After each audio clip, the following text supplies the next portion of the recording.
Números 14, versículo 24, nos diz assim: porém, o meu servo Calebe,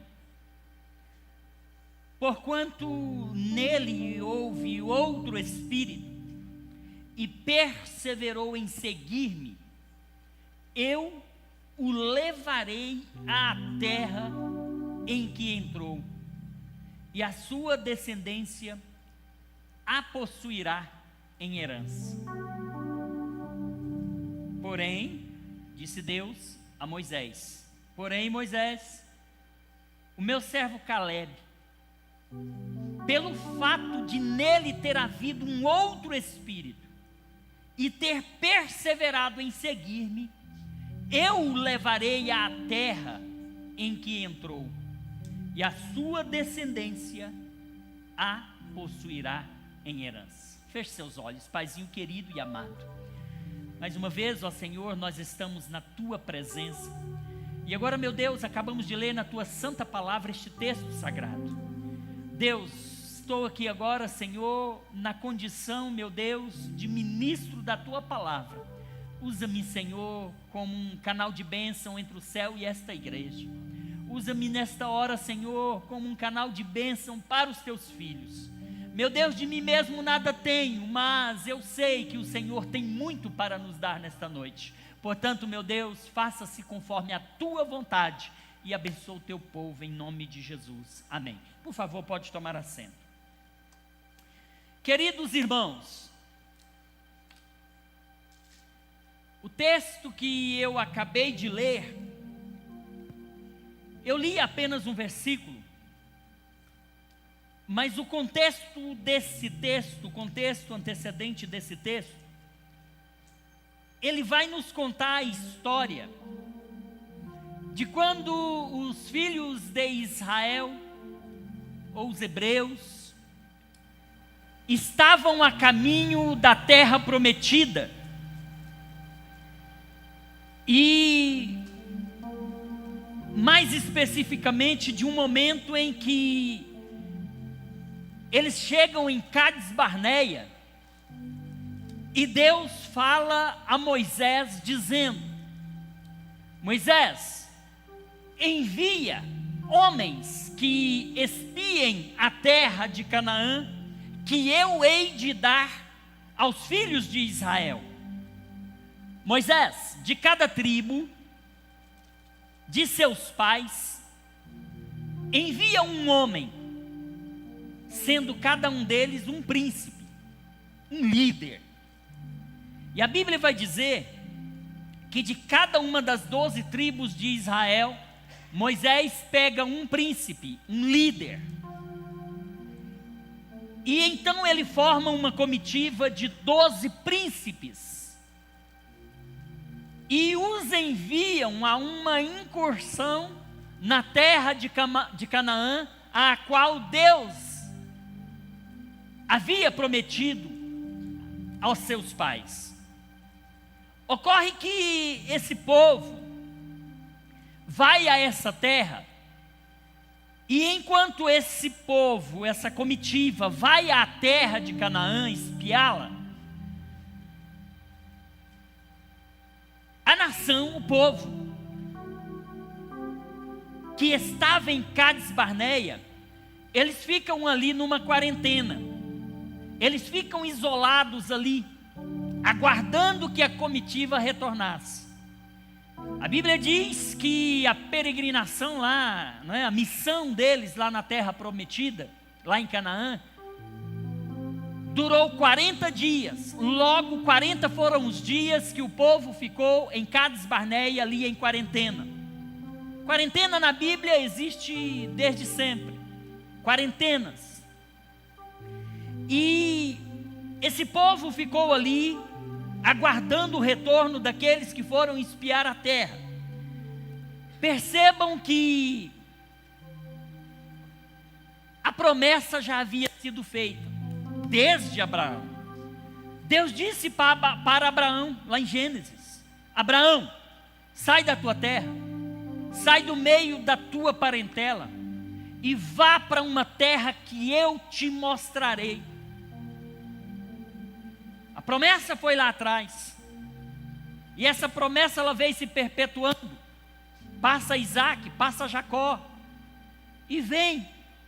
Existia uma promessa daquele que é fiel, de que daria uma terra, e uma terra que manda leite e mel, à descendência de Abraão. A promessa já estava feita. E então Moisés envia essa comitiva. Passados 40 dias, a comitiva retorna. E quando a comitiva retorna, eles trazem a Moisés e ao povo ali um relatório. Eles foram àquela terra com um objetivo específico. A missão deles era: Moisés os enviou a espiar a terra e disse-lhes: subi por aqui pelo lado sul e subi a montanha, e vede que terra é essa. Vede o povo que nela habita, se o povo é forte ou fraco, se o povo é muito ou se é pouco. Vejam como é a terra em que habita, se boa ou má. E veja quais são as cidades em que eles habitam, se em arraiais ou se em fortalezas. Também observem a terra e veja se a terra é fértil ou se estéril. Observem as árvores, veja tudo. Esforçai-vos e tomai do fruto da terra e trazei-vos. Esta era a orientação de Moisés para aqueles homens que compuseram aquela comitiva. Como dito, depois de 40 dias eles retornam. E quando eles retornam a Cádiz Barneia, nós vamos ver dois grupos de pessoas. Um grupo maior e um grupo menor. Um grupo composto por 10, eles eram 12. Um grupo composto por 10 e outro grupo composto por 2. Na verdade, 10 tribos e 2 tribos. Isso me faz lembrar as 12 tribos quando se dividiram e 10 tribos ficaram no norte, se rebelaram, e 2 tribos ficaram no sul, não é? As 10 tribos do norte, elas vieram a desaparecer do mapa, mas as 2 tribos do sul, elas prevaleceram, Benjamim e Judá, que é hoje o Israel. Então esse grupo que formou essa comitiva, quando voltou a Cádiz Barneia, eles se dividiram em 2 grupos. Um grupo medroso e um grupo corajoso. 2 eram os grupos. O grupo dos medrosos era maior. O grupo dos corajosos era menor. E aí, queridos, sempre na Bíblia nós vamos ver que o povo de Israel, ou até mesmo os grandes líderes de Israel, profetas, em dados momentos de suas caminhadas, de suas trajetórias, eles se depararam com situações que lhes causaram medo. Eu tive a curiosidade de ir ao dicionário para verificar o significado enciclopédico desse nome. E o dicionário vai dizer que medo é algo que existe e que é comum entre os homens. Medo é um estado emocional provocado pela consciência de que se tem um perigo diante de você. O medo, ele pode vir em várias dimensões. Ele pode vir de várias formas. O medo é algo que te alertar acerca do perigo. Então, todos nós, naturalmente, em dado momento vamos sentir medo. E temos que sentir. Porque se nós não sentirmos medo, nós perdemos a noção de perigo. Se nós não tivermos medo, a gente sai aqui pela porta da igreja e vai atravessando essa pista, porque a gente não terá noção de perigo. Então o medo é um sentimento natural a todos nós, que nos alerta acerca dos perigos que estão à nossa volta. Quem não tem medo, ou não tem o sentimento de medo dentro de si, ele não tem noção de perigo e ele corre um grande risco. É, na verdade, anormal a pessoa não ter o sentimento de medo. É anormal a pessoa não ter o sentimento de medo. O que não pode acontecer é a gente ter medo exagerado, ter uma fobia, por exemplo. Porque o medo, apesar de ser um estímulo que o próprio organismo nosso emite diante de um perigo, apesar disso, o medo, ele é um tanto prejudicial de outro lado. O medo, ele pode paralisar completamente a pessoa. O medo pode anestesiar uma pessoa. O medo incontrolado, o medo sem controle, o medo exacerbado, ele pode fazer com que uma pessoa fique completamente neutralizada e não consiga realizar aquilo que ela tem que realizar. Ela para, ela fica estática, inerte diante de situações que lhe causam alguma insegurança.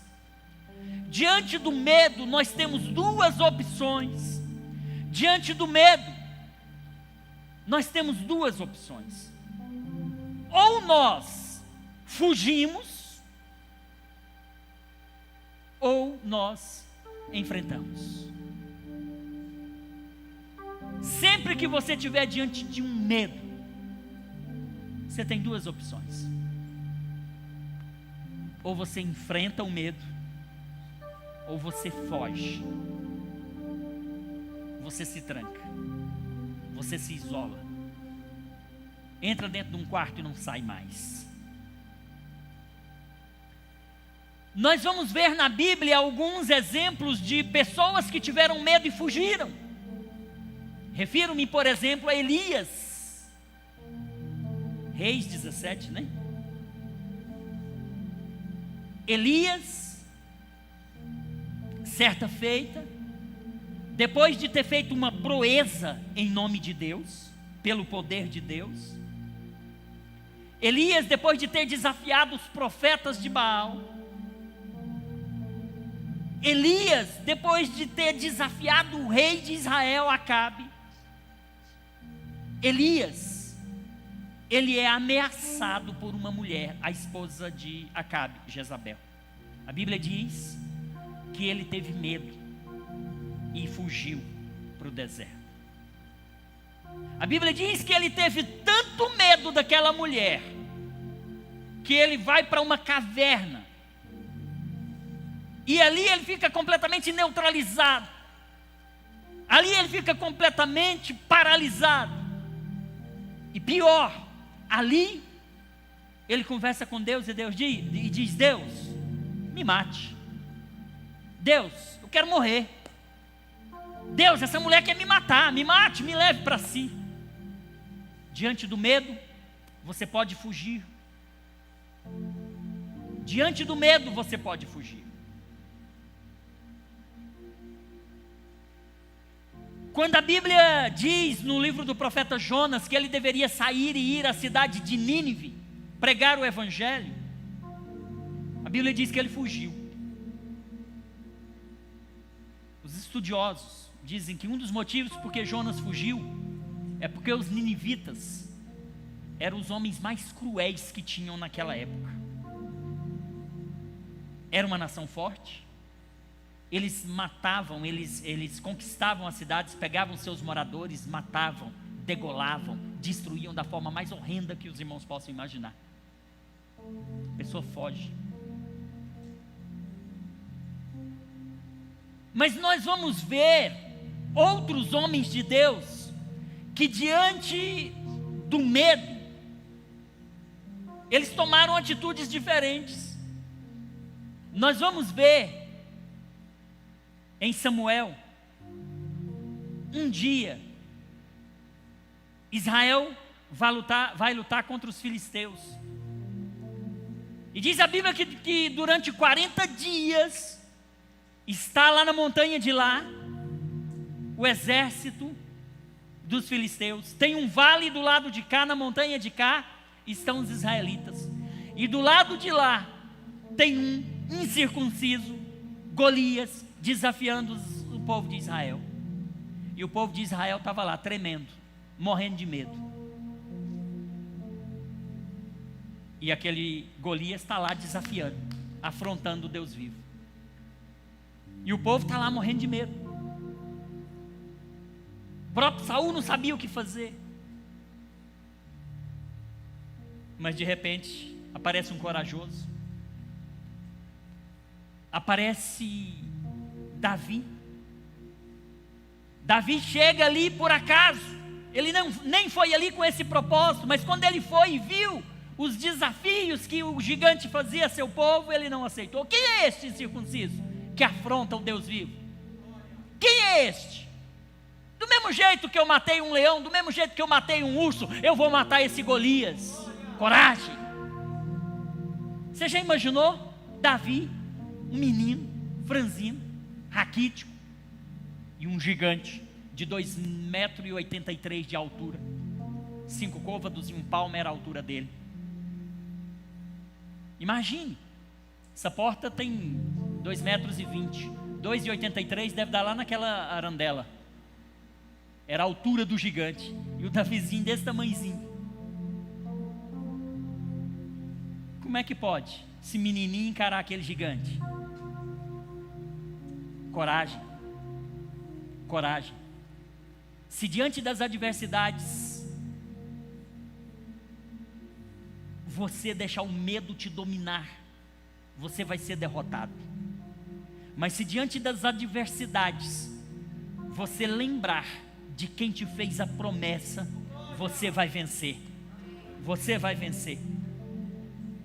Esse homem, Davi, ele chega, ele não aceita aquilo que está acontecendo, e ele resolve enfrentar o gigante, e ele vai lá, pega lá 5 pedrinhas, coloca no seu alforje e vai. E ele diz: você vem a mim com as suas armas naturais, com sua espada. Olha, eu vou a ti em nome do Senhor dos Exércitos. Olha em quem ele cria. Olha em quem ele acreditava. Por isso que mais tarde no Salmo 20, versículo 7, ele vai dizer: uns confiam em carros, outros confiam em cavalos. Em outras palavras, uns confiam no seu braço, no seu exército. Mas eu faço menção do nome do Senhor dos Exércitos, e por isso eu sou um vencedor. Querido, diante do medo, só tem 2 opções: ou você enfrenta ou você foge. Ou você enfrenta ou você foge. Eu recordo que no começo dessa pandemia, 15 de março sai o primeiro decreto de isolamento total, de fechamento das igrejas, de fechamento de bares, de restaurantes, de escolas, de tudo. Muitas pessoas ficaram com muito medo, medo exagerado. Se trancaram em seus quartos, e até hoje tem gente que não consegue sair do seu apartamento, não consegue sair da sua casa, com medo. Pensa que o coronavírus está no ar aí, e vai contaminar e vai morrer. Queridos, ele é perigoso, ele atinge as pessoas de fato, Em alguns casos há fatalidade. Oh meu Deus, perdemos alguns amigos. Mas queridos, diante das adversidades, nós não podemos nos dobrar ao medo. Nós não podemos deixar o medo tomar conta de nós, porque senão a gente vai sofrer mais ainda, vai naufragar mais ainda. Jesus te fez uma promessa. Diante do medo, acredite na promessa. Acredite naquele que lhe fez a promessa. Eu lembro que no começo da quarentena, eu falei, nós vamos estar na igreja todos os dias. Muitos irmãos, muitas pessoas, rapaz, você é louco, você vai para a igreja, vai se expor, vai estar em aglomeração no meio do pessoal. Eu falei, o médico não está lá cuidando dos doentes? Eu vou me colocar como um médico aqui, porque também na igreja todos os dias tem gente precisando de oração, tem gente precisando de uma palavra, tem gente precisando de um socorro. Eu vou para a igreja, eu vou me fazer como um médico que está lá no covidário, lá cuidando das pessoas. Todos os dias, não deixou de ter um trabalho aqui na igreja durante o período que a igreja estava fechada. Não deixou. As adversidades não podem nos parar, não podem nos neutralizar, não podem nos impedir de avançar, de seguir em frente. Durante a quarentena, essa igreja esteve muito, mas muito ativa. Vocês não têm noção. Porque nós sabemos em quem nós cremos. Nós acreditamos naquele que nos chamou e que fez a promessa. E nós sabemos que Ele está conosco. E Ele não nos deixará nem nos desamparará. Capítulo 1 de Josué, logo no primeiro versículo, Deus chama Josué e diz: Josué, meu servo Moisés é morto. Agora você vai fazer esse povo entrar na terra prometida. Irmãos, Josué, ele sabia que para entrar na terra prometida, ele tinha que vencer muitos inimigos. E ele sabia que os seus inimigos eram infinitamente mais poderosos, belicamente, em termos de exército, do que o seu povo de Israel. Josué sabia que o próximo passo, ali daquele momento onde Moisés morreu, o próximo passo era atravessar o Jordão. E do outro lado do Jordão, começava os grandes inimigos, as grandes batalhas, porque Jericó já estava do outro lado do Jordão.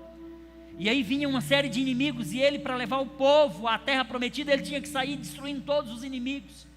Josué teve medo. Ainda que a Bíblia não fale que ele teve medo, ainda que não fique explícito isso, mas fica muito implícito quando nós vemos que no capítulo 1 do livro de Josué, Deus fala 3 vezes: Josué, não temas. Josué, não temas. Josué, eu sou contigo. Josué, eu não te deixarei. Josué, eu não te desampararei. Josué, onde você pisar a planta do seu pé, eu te darei. Josué, cumpre tão somente o que disse Moisés lá na lei, porque eu sou contigo e eu vou levar você e esse povo à terra prometida. Quando Deus diz para Josué: não temas, não temas, não temas, Deus estava dizendo para ele: não tenha medo. Olha, eu não te deixarei, eu não te desampararei, eu não te deixarei. Isso fala da presença de Deus. Eu não te desampararei. Isso fala da proteção de Deus. Eu não te deixarei nem te desampararei. Então aqui estava presença pessoal e proteção total a Josué. Pode ir, Josué, porque eu não te deixarei, eu não te desampararei. O medroso é dominado pelo medo. O corajoso, ele domina o medo. Essa é a principal diferença. Então, voltando para Números 14, o povo de Israel, então, recebe a comitiva que foi a terra de Canaã. E quando recebe, o primeiro grupo, o grupo de 10, apresenta um relatório. Eram os medrosos. E eles dizem: olha, nós fomos à terra que nos enviaste, e verdadeiramente essa terra, ó Moisés, mana leite e mel. Mana leite e mel. 13, 27 de Números. Mana leite e mel. E este é o seu fruto, os cachos de uvas, que era necessário 2 homens para carregar o cacho de uva. Tamanho era o fruto daquela terra. Eles trouxeram também romãs, eles trouxeram também figos, e mostraram o produto da terra, e disseram: olha, essa terra ela é extraordinária, ela é altamente fértil, os seus produtos eles são inigualáveis, é uma terra que mana leite e mel. Porém, o povo que habita nessa terra, Moisés e todos vós que estáis aqui nos ouvindo, o povo é um povo muito poderoso, não dá para nós não. Nós não vamos vencer não adianta nem tentar. As cidades, pessoal, são muito fortificadas, são muito grandes. Quem somos nós para vencer, para conquistar essas cidades? Olha, e tem um detalhe, nós vimos lá os filhos de Anak, os gigantes, os amalequitas, eles habitam nessa terra. Pessoal, vocês têm coragem de enfrentar os amalequitas? Nem ousem, nós vamos ser derrotados. Lá também estão os heteus, os jebuseus, os amorreus, os cananeus também habitam lá. Olha, eu se fosse vocês, a gente constituía aqui um novo líder, e ao invés de prosseguir, a gente voltava para o Egito, porque lá no Egito, pelo menos, a gente ia garantir a vida, mas aqui, a gente vai morrer diante desse povo. Aí diz a Bíblia, que Caleb, ele faz calar aquele grupo de 10, ele faz calar o povo que já estava alvoroçado e já estava combatendo com Moisés. Ele diz, versículo 30, então Caleb fez calar o povo perante Moisés e disse: olha, certamente subiremos e a possuiremos em herança, porque seguramente nós vamos prevalecer contra ela, o Senhor será conosco. Porém os homens que com ele subiram disseram: olha, nós não poderemos subir contra aquele povo, porque aquele povo é mais forte do que nós. E inflamaram a terra que tinha espiado, dizendo aos filhos de Israel: a terra pela qual passamos a espiá-la é terra que consome os seus moradores, não sejamos loucos de ir a essa terra. E todo o povo que nós vimos são homens de grande estatura. Também vimos ali gigantes, descendentes dos gigantes. Éramos aos seus olhos como gafanhotos, e éramos também aos nossos olhos como gafanhotos. E toda a congregação levantou a sua voz e o povo chorou naquela noite. Moisés, mais adiante aqui, a partir do 14, 13, Moisés vai orar ao Senhor,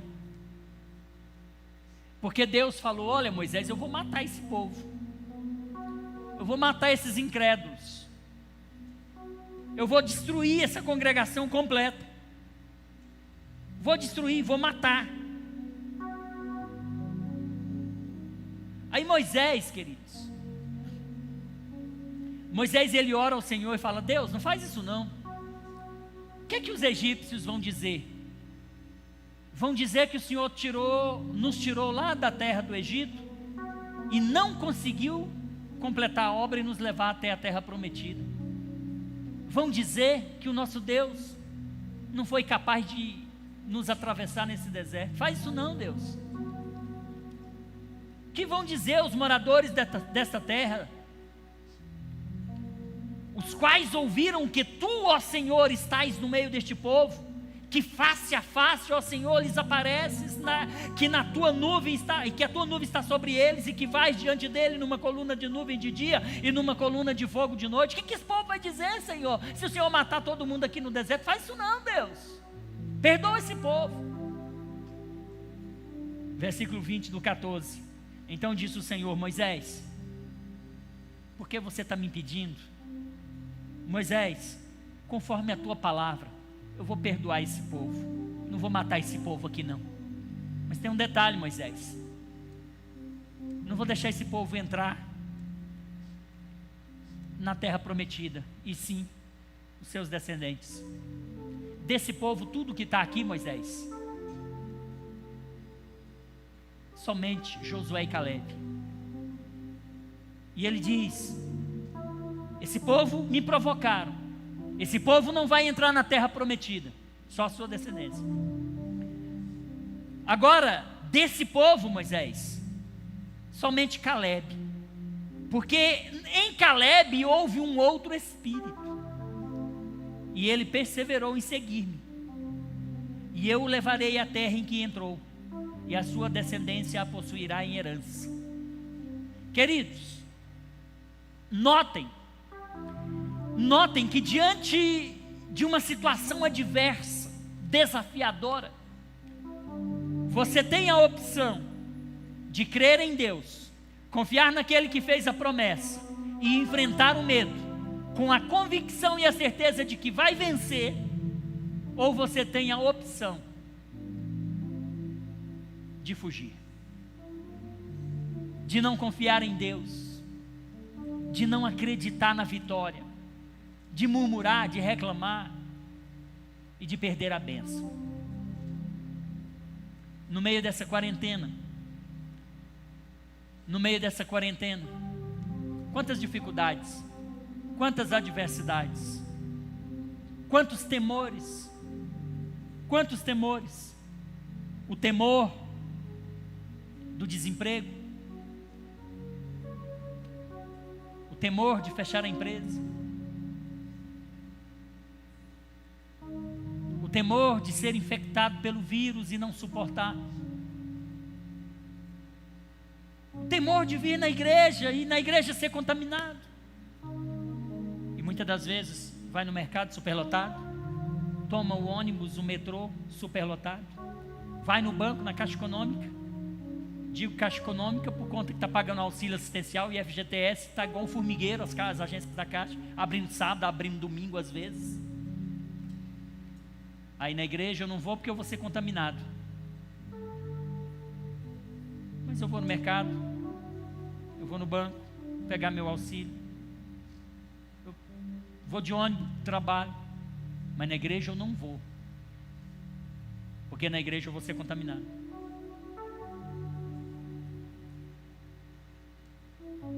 Meu irmão, se no mercado você não é contaminado, se você não tem medo de ser contaminado no mercado, no trem, no metrô, no banco, na rua, no shopping, em qualquer lugar, por que você tem medo de ser contaminado na igreja?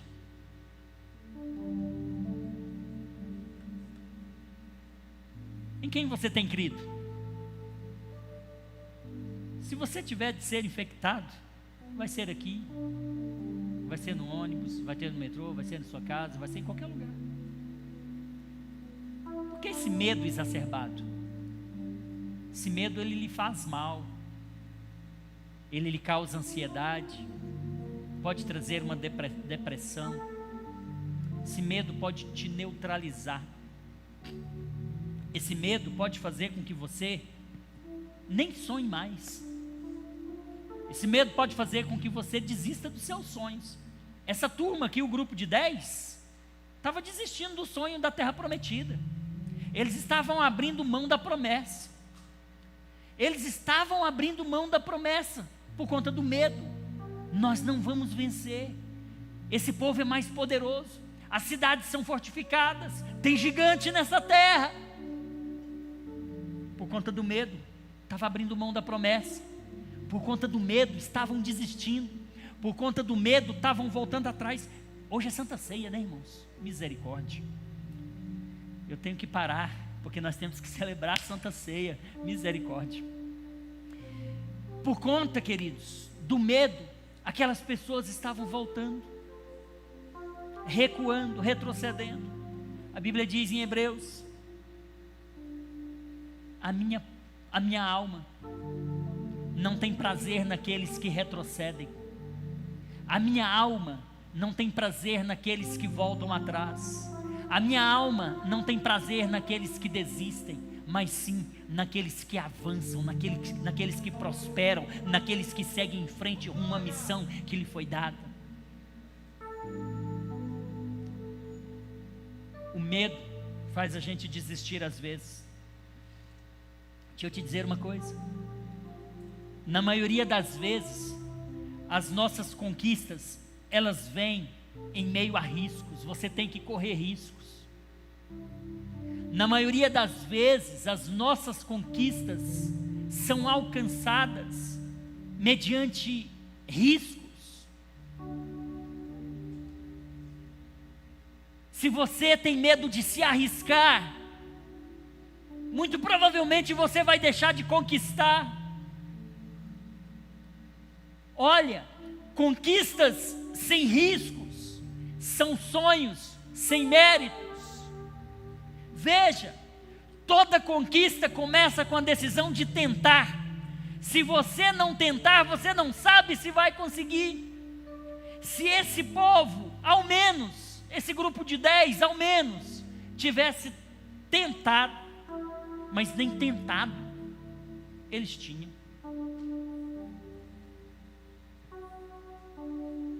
Toda conquista começa com a decisão de tentar. Vamos tentar. Vamos tentar.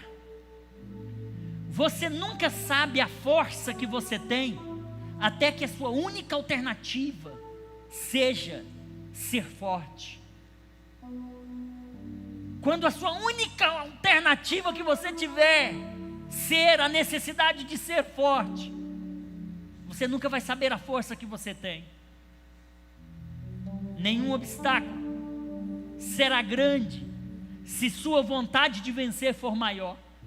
Se a sua vontade de conquistar, se a sua vontade de vencer for maior, nenhum obstáculo vai ser grande. Todo gigante vai cair por terra. Toda cidade fortificada vai ser demolida, vai ser ruída, os muros dela vão ruir e você vai conquistar. Importante, querido, não é vencer todos os dias, o importante é lutar sempre. Importante não é vencer todos os dias, é lutar sempre. Não espere, meu irmão, minha irmã, o incentivo dos outros. O primeiro a acreditar no seu sonho tem que ser você. O primeiro a acreditar naquilo que Deus prometeu para você tem que ser você próprio. Não fique esperando incentivo dos outros. Não reclame dos resultados que você nunca alcançou através do esforço que você não fez.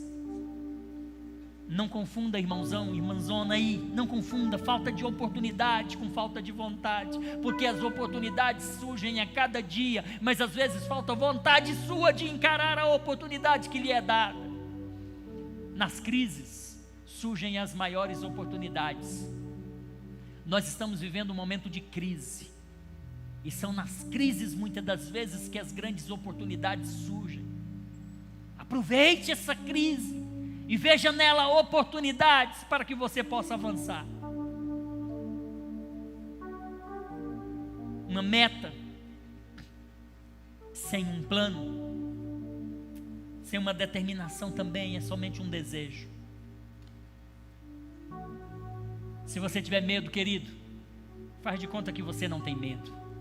Faz de conta que você tem coragem. Vai com medo mesmo. Encare. Se você tiver medo, faz de conta que você não tem medo, mas encare. Vai em frente, siga em frente.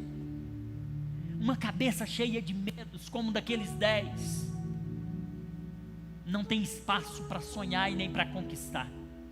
Se você tem medo, se você está inseguro, se você está pensando que vai ser derrotado, que não vai conseguir, que não vai vencer, já perdeu, porque na sua cabeça não tem espaço para sonhos.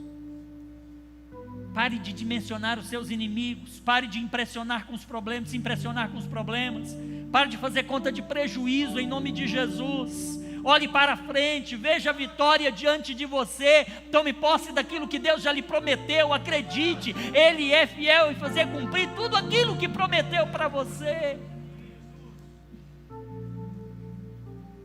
A Bíblia vai dizer,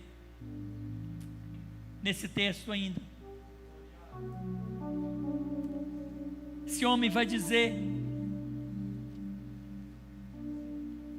que 14:8, Josué e Caleb, filho de Nun, 6 em diante, e Josué, filho de Nun, e Caleb, filho de Jefoné, dos que espiaram a terra, rasgaram as suas vestes diante daquela multidão, e falaram a toda a congregação dos filhos de Israel, dizendo: a terra pela qual passamos a espiar é terra muito boa.